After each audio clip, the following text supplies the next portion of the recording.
Olá, alunos da segunda série do ensino médio. Meu nome é Keila Batista, professora de História, já me conhecem, né? E hoje nós vamos continuar discutindo o assunto que nós começamos na aula passada, sobre a crise do Império, pessoal. E também é a nossa última aula aí desse momento, né? Dessa jornada que nós iniciamos agora com essa forma diferente de se estudar, né? Essa forma diferente de se estudar nesse momento tão delicado para tantas pessoas, para a nossa sociedade em geral, ok, pessoal? Então, temos aí a crise do Império, parte 2. Pessoal, como a gente viu na aula passada, tivemos a Guerra do Paraguai, algumas questões internacionais e uma questão muito interna do Brasil que balançava muito aí as pernas, né, do Império, com relação ao abolicionismo, né? Com relação à escravidão no Brasil, né? Porque a Inglaterra ela vinha pressionando muito. E também tínhamos os movimentos internos, né? Os movimentos internos, né? Então, a gente tem aí a luta pelo fim da escravidão no Brasil. Eu trouxe aqui para a gente um trechinho, né, do João José Reis, que ele diz que, né, a escravidão no Brasil, então, difundiu-se de tal maneira que, então, as palavras do João José, tá, pessoal? A propriedade sobre escravos não se limitava a grandes senhores de engenho, fazendeiros e mineradores. Tanto no campo como na cidade, era grande o número de pequenos escravistas, donos de 1, 2 ou 3 escravos, né? Trabalhadores na pequena lavoura, nos serviços de rua ou de casa. Por todas essas características, os escravos marcaram em profundidade, né, os costumes, o imaginário, a cultura e até, através de uma intensa miscigenação, o próprio perfil étnico-racial de nossa população, né, pessoal? Falando aí, então, dessa influência. Então, nós tínhamos aí a grande parte da população brasileira eram de escravos, né? Mesmo depois que nós tivemos, que não chegavam mais homens escravizados no Brasil, o tráfico interno, né, de região para região, ele também acontecia, tá, pessoal? Então, claro que a gente vai ter um movimento muito grande aí pelo fim, né, da escravidão. A gente tem também, pessoal, uma característica referente aí, voltando à nossa aula passada, a Guerra do Paraguai, que no Exército Brasileiro, né, o Exército Brasileiro que lutou na Guerra do Paraguai, era formado em grande parte por escravos negros e homens livres pobres. Por isso, o fim da guerra e a volta dos soldados para o Brasil acirrou as disputas pela abolição da escravidão no Brasil, né? Então, a seguir, observe aí, né, uma charge de Ângelo Agostini sobre o assunto, né? A gente vê, então, um soldado negro. E como a gente discutiu na aula passada, o Exército Brasileiro ele voltou com o orgulho, né, dessa vitória. Então, claro que isso repercutiu também, porque a maior parte desses soldados, a gente viu, né, uma grande parte, era formado por homens negros, né, homens livres. E claro que eles vão utilizar esse lugar, né, pessoal? A gente tem também a resistência negra que acontece, né? As populações escravas, elas nunca se conformaram com a exploração que elas sempre sofreram aqui no Brasil, né?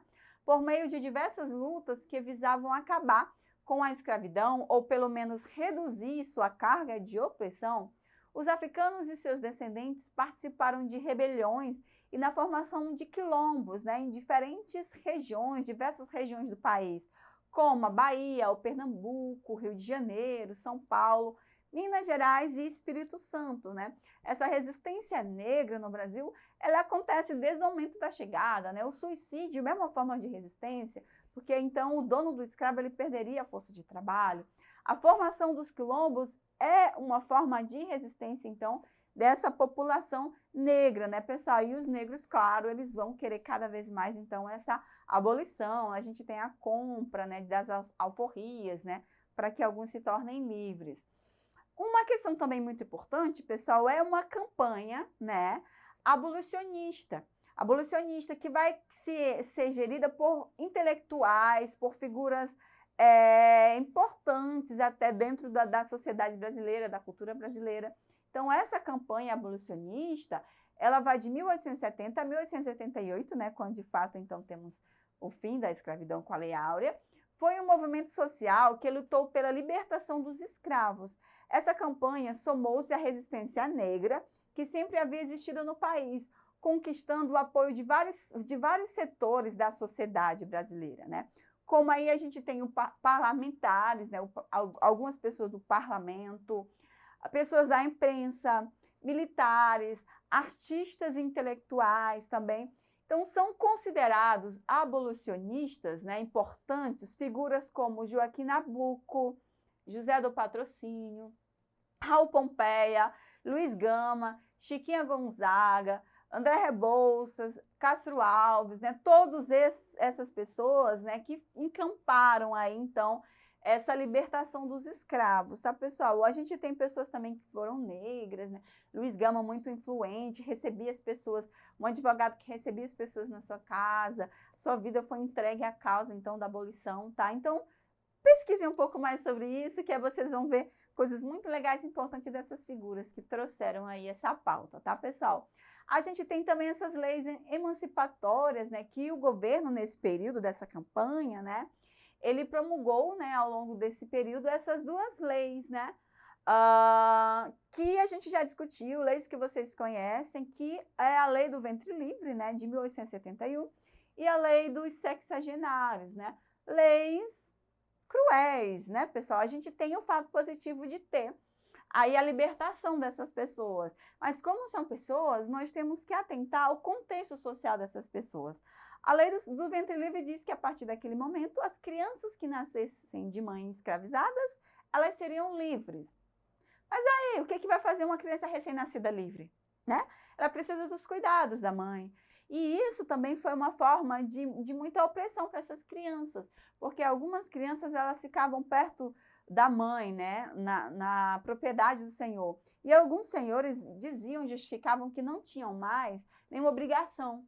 E essas crianças elas passavam fome, elas não eram cuidadas, isso também aumentou o fato de morte de crianças, entende? E também o fato da criança ser utilizada como escrava. Eu estou alimentando essa criança, não é minha, mas eu estou alimentando, então ela vai continuar fazendo aí os trabalhos que seria para ela fazer, né? Também a gente tem a lei dos sexagenários, que é uma lei também cruel, né? Porque a gente tem as pessoas acima de 65 anos livres, mas dentro do contexto que um escravo trabalhava muito, geralmente alguns não chegavam a 60 anos, então os que chegavam a 65 anos, eles estavam muito doentes, muito cansados, e eram livres. Mas fazer o que com essa liberdade? Se ele era doente, se ele não tinha terra, se ele não tinha comida, se não tinha trabalho, não tinha educação. Não tinha para onde ir, né? Então, questões aí para se refletir, tá, pessoal? Tanto que isso repercute, né, na trajetória da população negra no Brasil, sem escola, sem educação, sem saúde de qualidade e outras questões mais a fundo, tá, pessoal? A gente tem aí o 13 de maio, né, que o historiador José Murilo de Carvalho, ele propõe algumas interpretações para esse dia 13 de maio, né? O 13 de maio como uma libertação, que é comemorada, então, como uma doação de liberdade da monarquia, agora os negros são livres, né? Ele traz também o 13 de maio como uma enganação, né? A data é vista negativamente, pois a abolição legal da escravidão não aboliu efetivamente a opressão sobre o negro, como a gente viu, né? Para substituir esse 13 de maio de enganação, né? Como ele diz, constrói-se outra data simbólica histórica, né, para o movimento negro, que é o dia 20 de novembro, possível data da morte de Zumbi, né, que vai se tornar um mártir aí do movimento.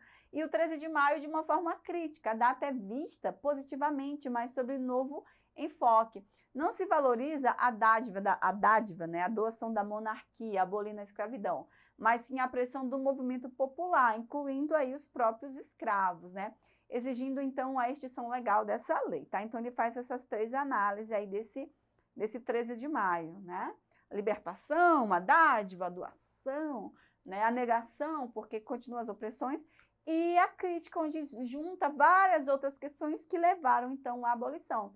Pessoal, e para a queda da monarquia, mesmo o fim, a gente tem algumas questões. A questão dos escravos, o movimento republicano, o conflito com a Igreja Católica e também o conflito com o Exército. A questão do escravo, a gente tem aí que o governo ele começa agora a interferir nessas relações dos senhores de escravos, né, com os escravos, e os senhores não gostam disso, né? A monarquia, então, vai abalar as relações com os grandes proprietários de escravos, né? E, no fim, eles vão, né, se sentir traídos pela monarquia, porque ela vem agora fazendo cumprir algumas leis, e vão ser favoráveis, então, à república, né? Aí, então, essa grande nata da sociedade. Temos também a questão republicana, né? Porque essas ideias republicanas, elas já faziam parte de diversos movimentos, né? A Inconfidência Mineira, que a gente viu, Conjuração Baiana, a Revolução Pernambucana, a Confederação do Equador, mas foi só a partir de 1870, com o fim da Guerra do Paraguai, que o movimento republicano estruturou-se de maneira concreta. Então, a gente tem, em 1873, a fundação do Partido Republicano Paulista, na Convenção de Itu, em São Paulo, tá, pessoal? Então, a gente vai ter, então, o Partido Republicano. Depois, na República, a gente vai ver muito sobre isso também, que vai ser muito significativo para a queda, então, desse império. A questão da igreja, pessoal, o conflito com a igreja, que eu não vou ler por conta do horário, mas depois vocês podem ver melhor, né? Que dentro desse período, as decisões da igreja, elas tinham que ser aprovadas pelo imperador, né? Então, a questão religiosa, a gente tem o nome do Bispo Vidal e Macedo, eles vão, então, punir algumas pessoas ligadas à maçonaria, né? Então, o imperador, ele vai se mostrar contra, e a gente vai ter, então, aí uma questão que vai balançar muito aí nessa relação com a igreja e o império, tá, pessoal? E a questão do exército, né? Porque depois da Guerra do Paraguai, o exército brasileiro, ele foi adquirindo força maior, né? E expressão política dentro da sociedade brasileira, que até então o exército, ele não, as pessoas pertencentes não tinham liberdade de expressão, né? Não podiam participar da vida política. O governo monárquico, no entanto, não se apercebia dessa mudança nem a valorizava, pois até então não se precisava desse corpo militar organizado para se manter no poder, pois podia contar com a Guarda Nacional. Nas decisões políticas, o poder dos civis era enorme, então, ao poder dos militares, né? Os militares não tinham esse poder civil, não tinham liberdade de imprensa, e o imperador tinha Guarda Nacional, então nem se importava muito aí com o exército, mas como a gente viu, ele voltou bem fortalecido. E aí, então, a gente vai culminar com a proclamação da República, né? Muitas crises em vários setores a gente vai ter, então, no dia 15 de novembro de 1889, né? O Marechal Deodoro da Fonseca e o exército, né, assumiu o comando das tropas revoltadas contra o governo e ocupou o quartel-general do Rio de Janeiro, né? Então, o gabinete imperial foi deposto e, naquela noite, constituiu-se o governo provisório da República dos Estados Unidos do Brasil, tá, pessoal? Então, a partir daí, 15 de novembro de 1889, a gente tem a queda da monarquia, a gente tem o fim do império e a instituição da República, que vocês vão ver aí esse período tão importante para o Brasil na terceira série, né, no terceiro ano, e aproveitar também para se preparar para o Enem. Temos então nós exercitando, vamos lá. O descontentamento do exército, que culminou na questão militar no final do Império, pode ser atribuído às pressões exercidas pela Igreja junto aos militares para abolir a monarquia, B, a propaganda do militarismo sul-americano na imprensa brasileira, C, as tendências ultrademocráticas das Forças Armadas que desejavam conceder, né, maior participação política aos analfabetos, D, a ambição de iniciar um programa de expansão imperialista na América Latina, e E, a predominância do poder civil que não prestigiava os militares e lhes proibia o debate político pela imprensa. Temos, pessoal, né? Claro que como a alternativa correta, a alternativa E, a predominância do poder civil que não prestigiava os militares e lhe proibia o debate político pela imprensa. Então, os militares agora vão também se empoderando aí de espaços políticos aí nesse império, ok, pessoal? Pessoal, então essa é a nossa aula. Não esqueçam de acessar a plataforma para essa e outras aulas. Espero encontrá-los o ano que vem. Desculpem a correria do momento. Espero que essas aulas possam ser úteis de alguma forma para vocês.